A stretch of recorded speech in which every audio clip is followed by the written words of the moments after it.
Here we have a little air fryer. It's a Corsori 2-litre one, a mini air fryer. They're very popular on Amazon. They cost around 50 UK pounds and they've got nearly 30,000 reviews. So if 30,000 people have bothered to review it, you can see how many people must have bought it. Probably 5 to 10 times that figure. Now I bought it off eBay and it was down as turns on, but no response from the buttons. But yet there is response from the buttons. If I turn it on here, you will see it will come alive, and for example I can scroll through chicken, fries, broccoli or whatever that is, reheats, and I can change the temperature here. So that's all working, and I can change the time here. But look, when I go to press play here, you know, make it work, start, it throws a hissy fit. Look at that.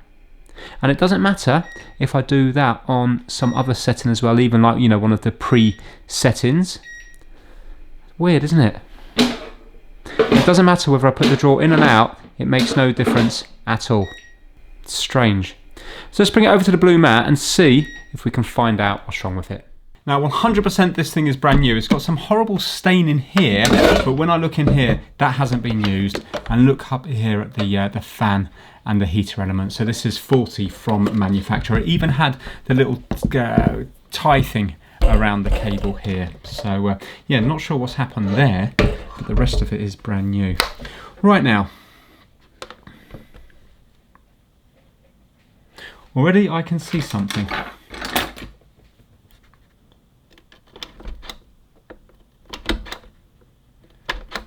That's not down far enough. When the drawer goes in, this thing here, can you see we've got a little like safety little switch here, so it knows when the drawer's in on this bit, yeah?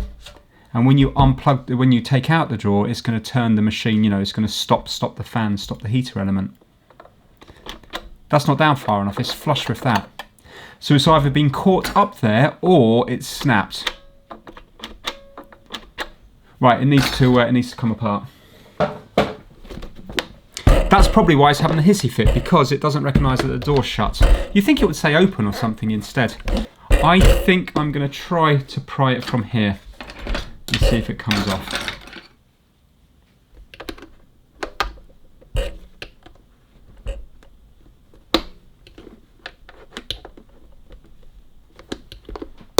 Here we go. Okay, so it's catches around the top.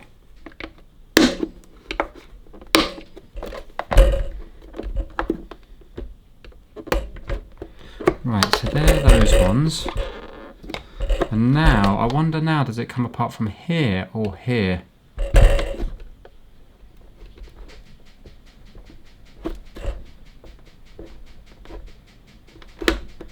Not sure if I need heat or not.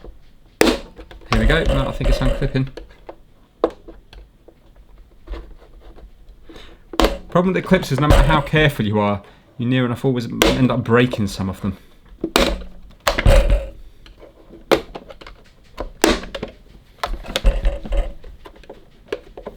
Could this be a world record? Have I done it without breaking anything? I don't believe it. None of them have broke. A miracle. Okay, so we've got a couple of screws here and here and here. Well, 3 screws here, here and here. And yeah, that's for the touch panel, so it can recognise when your finger's on the touch panel. These are all little Phillips. Obviously I am unplugged from the mains electricity. The plug isn't plugged in, so this should be okay to work on. No, I knew it. There's one broken there, so I didn't get away with it. One at the front's broken. Ah, yeah, it's always the way.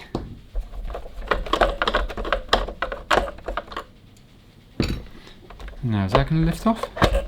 Does this thing lift off?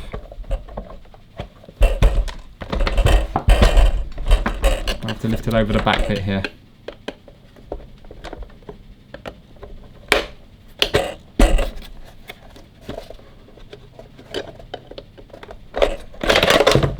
There we go. We are in. So let's undo this connector up the top here. Little pinch one. There we go. Right, put that to one side. Now, Where is this little switch? Ah, here it is. Look at that. Oh, wow. Ah, so it's in here like that. So it's a pretty heavy duty thing. So now, are you broken or are you just jammed up? I think, unfortunately, you are broken. So when it goes in, it needs to do that and then come back down again. Now, can I get extra length on that? Let's have a think. Can I get extra length on that? Let's zoom in. Now play along at home, have a look and see what you would do to fix this here. Would you just try and source a new part, which is probably going to be nearly impossible, or would you try to fix what you've got here? Will you come up with the same idea as me? It'd be quite interesting to see how many people think like I do and how many people think completely differently. If you can be bothered, you could always write it down in the comment section below. It'd be interesting to see what other ways this could be potentially fixed. There was that catch. It'd be fine, it'd still be safe to use. Got the motor up here, and then the heating element here. Right, okay, well, let's concentrate. I can't unplug this, can I? No, that's all moulded in. Let's concentrate on this bit here. Let's undo the screws here and here, and then that will hopefully take off the mechanism, and I'll be able to get to this bit. I suppose if I read the reviews, it might come out that it's a common problem. In fact, let me have a quick look to see if it is a common thing. There you go, look at the rating there. 82% 5-star, 13% 4-star. So 95% of people are happy with it, which is amazing. Right, let me look at the 1-star. Well, isn't that amazing? The very first one here, it says that it's a design fault. He's had 2 of them. It would be a 5-star product, but both failed within the year. It says that basically the heat causes a stem of plastic which protrudes above the heat of the metal basket. As you might expect, the heat causes the plastic to deteriorate, the length of the stem shortens, the basket initially becomes stiff to insert, and ultimately the stem becomes too short to operate the basket. So the removal safety cutout switch, which was there to operate, the switch is no longer triggered by the basket. Isn't it amazing? See, I love stuff like this. I've said it before, but in another life, I would have liked to have, that's what I would have liked to have done. Get a product like this and come up with a way that you would be able to adapt this without spending a fortune on changing anything to get it to work reliably. Have a little screw up here.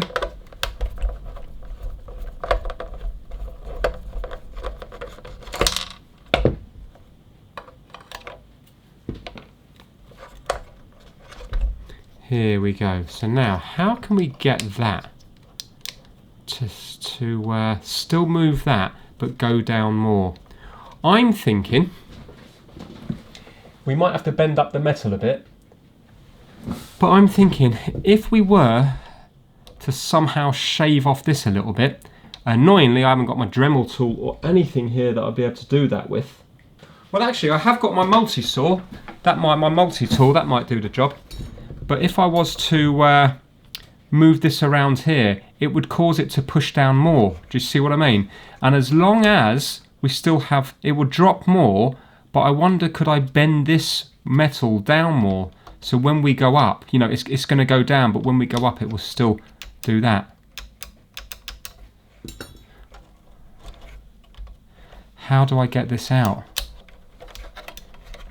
Oh, here we go. Just force that up there. Oh wow, excellent. And come out. Right, so I need to elongate that, which I can't do because it's been snapped off. But it doesn't look like it needs to go down much. I think that's what I'm going to try to do.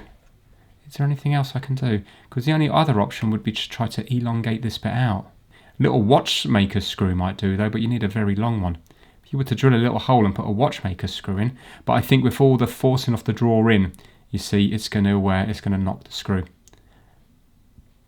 I think we'll try that. I'll take a little bit off all from around here and see if that works. Right, here we have a Bosch multi-tool. You can see that there's already a bit of a mess here because I've already started. I didn't realise I wasn't recording. Anyway, I'm only about a third of the way through, so I'm just cutting around here like so, and then I need to cut along there like that. When you're using something like this, wear eye protection, gloves, etc.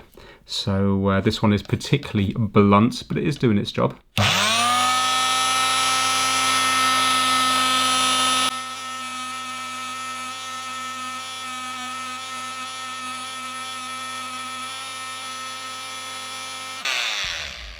Oh, that is noisy. Right, you can see now that I've chopped down about, I'd say about this much of it.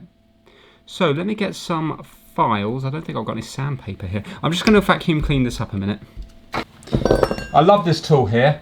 I bought it years ago when I was working with my electrician friend, and it's just so good. So basically you can see that one there, and then you get other ones. That one's completely worn down, but I'll tell you what it's amazing for, putting on something like this when it's not worn down and cutting into plasterboard. You know, if you want to sink back box this into plasterboard, then you can just get a perfect square rather than using a plasterboard knife which is all jaggedy and kind of looks a mess. I know it's all covered up, but these just make a perfect beautiful cut with not a huge amount of dust either. I think they're a really, really useful tool.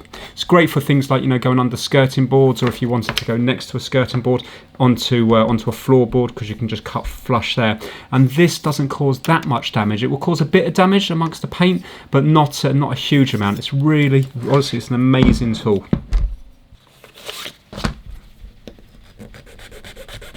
So this has to be pretty smooth, otherwise it's not going to slide up and down very nice. There's too much friction, the spring won't overcome it.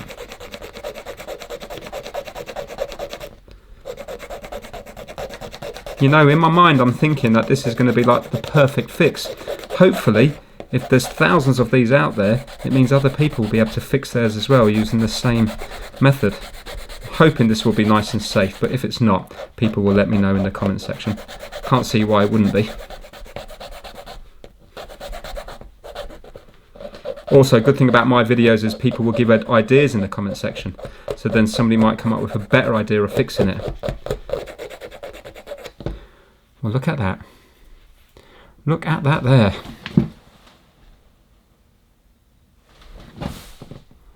So you can see I've cut back from around here back.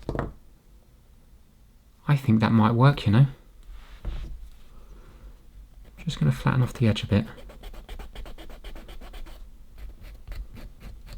Give it a little bit of roundness. It might be more likely to push up than kind of catch. Really, I suppose what I need to do is, whichever way it goes in, I need to have a little bit of an angle on that. Let's put it back in and see, because what I could do is I could put a bit of an angle, and then when the tray hits it, when this part hits it, can you see that this is angled? So if it was an angle against an angle, it might be more likely to push up rather than just snap off. It's nice to have like a mechanical type fix once, instead of always having... Oh, so that goes flat against there. So I can, hold on 1 second. Oh no, because that's going to be there. No, so I don't know the exact, it's going to be a bit hard to get the exact one. Let's put it down to begin with. So the flat's there, so I need to go at that angle. Let me just put a little bit of it on there.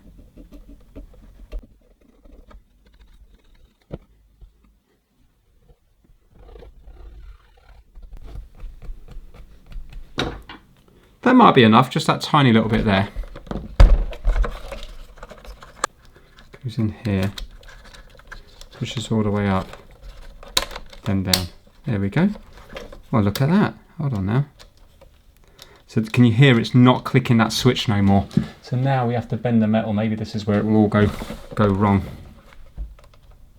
So it needs to go to there, at least to there.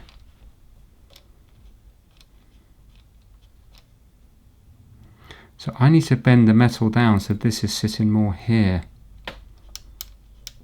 Oh, well, hold on.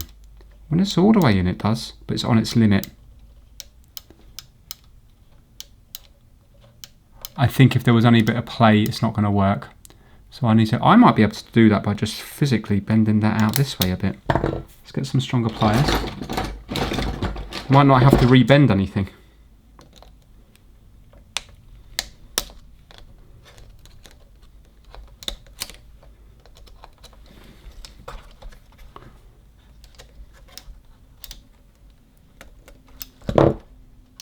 There we go. I think it's getting better.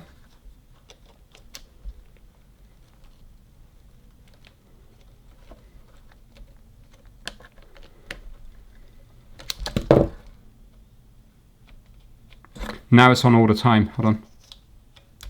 Right, so I've made a boo-boo there. So it's on all the time now, so I've done it too much. Right, so the problem I've got is that because this is shaped for this to have a wider bottom, it means that even though I've cut it off, it was sitting that amount the whole time because this was going up against here. So what I've had to do is I've had to just widen this up ever so slightly and pop it out. You can see it's just clipped here and here. And I physically had to get 2 lots of pliers, straighten it out and then rebend it. And you can see now that there's a lot more sticking out. Before it was like that because of the shroud at the bottom here. And now it's going all the way to there. And look, without the spring, can you see? It clicks there. And it wants to go back. Yeah, while before this was fouling against here and keeping it up here because the bend was more up this way. So I think that is now it. If I get my multimeter on continuity and go here and here, you can hear now. Whoops, hold on. Can you see? It works there.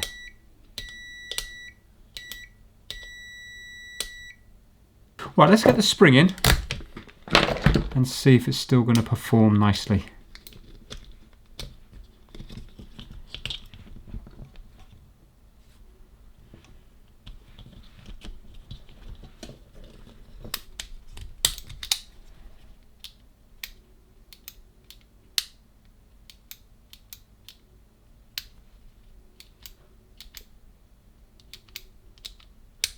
Well, I think it's putting it under too much tension here. Can you see it's fouling there?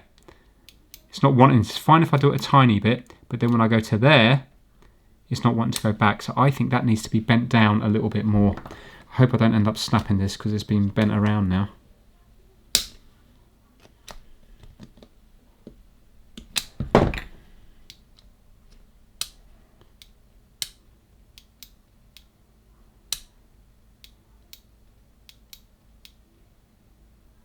It's fine to there, but I need to go to there just in case, you know, when it goes all the way in, it might go all the way up to there.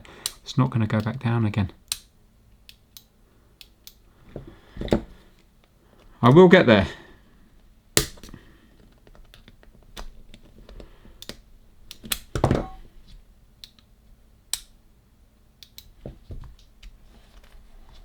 Let me try stretching the spring a bit.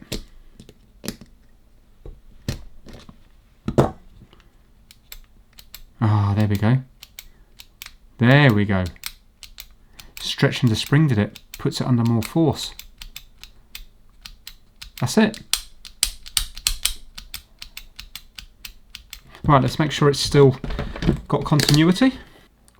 Excellent, so it's fully off and then fully on. And if it goes a small bit, it doesn't work, it has to go fully up. I think that might be it. Well, there we go, that seems to be working very well. Doesn't matter whether I wiggle it up and down, we got continuity.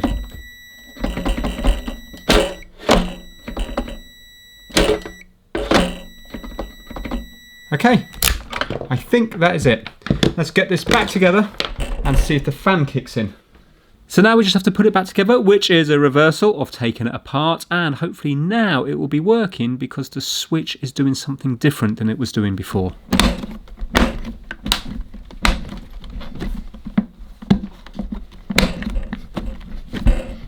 Well, that's all clicked in. Let's plug it in. Let's see if it's going to do that funny thing now. Right, here we go. Results. Can you hear the fan? Fantastic. Open it up. Close it. Oh, look at that. It's behaving differently now. Remember before it was doing that weird flashing thing? Oh, okay.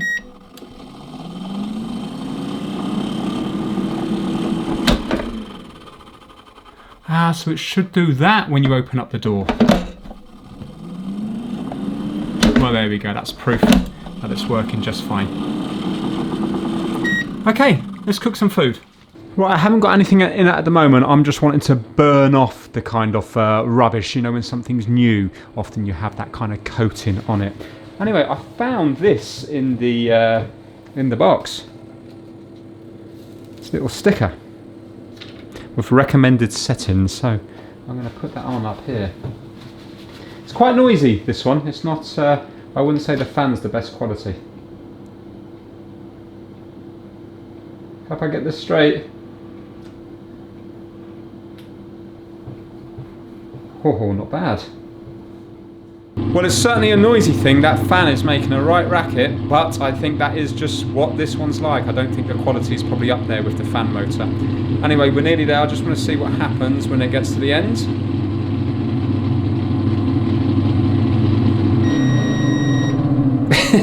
There goes the fan. Okay, it comes up with ends, and I presume you just hit that. Excellent. Da, da, da, da, da, da. Annoyingly, there was no chips. So I've done some fish fingers, and check them out there. Oh, looking good. With a nice bit of brown sauce. Apparently, brown sauce is not in favour at the moment. I love brown sauce. It's so much better. Bacon, sausages, fish fingers with brown sauce. Heavenly. Right, well, I thoroughly enjoyed that fix there. I don't know exactly what I bought this for. It was in a £200 job lot along with a load of other stuff. Probably work out to be around about £15, and it was nice to be able to fix it without spending any money, just a little bit of labour. So yeah, really enjoyed that one there. If you enjoyed it, give it a big thumbs up, and I will see you all very, very soon. Thank you so much for watching.